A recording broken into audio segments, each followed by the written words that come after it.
BJP శిక్షణ శిబిరాల నిర్వహణపై TRS MLA Sudheer Reddy సంచలన ఆరోపణలు చేశారు. శిక్షణ శిబిరాలు కార్యకర్తల క్రమశిక్షణ కోసం కాదని ప్రభుత్వాలను కూల్చడం కోసమే నిర్వహిస్తున్నారని ఆరోపించారు. దేశవ్యాప్తంగా 8 రాష్ట్రాల్లో ప్రభుత్వాలను కూల్చడం, అడ్డదారులు తొక్కడమేనన్నారు.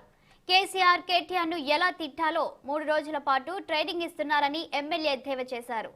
ఎమ్మెల్యేల కొనుగోలు కేసులో దోషులకు శిక్ష తప్పదన్న ఆయన కాంగ్రెస్ పార్టీ కనుమరుగైపోవడానికి ఎవరో కుట్ర చేయాల్సిన అవసరం లేదన్నారు. పోరాడే తత్వం కూడా కాంగ్రెస్ పార్టీ కోల్పోయిందన్నారు ఎమ్మెల్యే సుధీర్ రెడ్డి.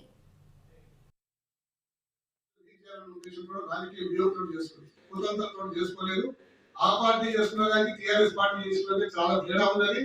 ఆ పార్టీ అసలు ఏమాత్రం కూడా ఎమ్మెల్యేలు లేని ప్రాంతంలో కూడా ఒక ప్రాంతంలో మొత్తం కూడా వేరే పార్టీలలో విలీనం చేసుకుని అధికారంలోకి వచ్చిన సందర్భాలు ఉన్నాయి.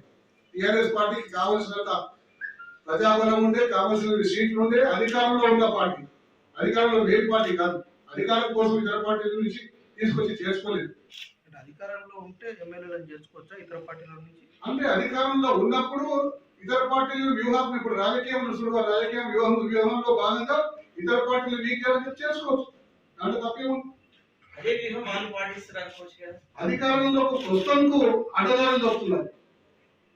ఇవాళ చాలా మంది చాలా మాట్లాడుతున్నారు. ఎందుకంటే భారతీయ జనతా పార్టీ వైఖరి ఏంటంటే రాజీనామా చేస్తేనే భారతీయ జనతా పార్టీలో చేరాలని కొట్లాడాలని. మరి ఈ రాష్ట్రాలలో అందరూ కూడా వాళ్ళు రాజీనామాలు ఎందుకు చేయలేదు, మరి ఎందుకు మళ్ళీ ఎలక్షన్లలో పోలేదు? ఇక్కడ ఒక్క సీట్ ఉండే కాబట్టి మనం రాజీనామా చేసాం. మేము 12 మంది రాజీనామా చేసి పోయినాం కాంగ్రెస్ నుంచి టీఆర్ఎస్. 10th షెడ్యూల్ ప్రకారం మేము చట్టబద్ధంగా పోయినాం. ఒక్కటి చేస్తే కంపల్సరీ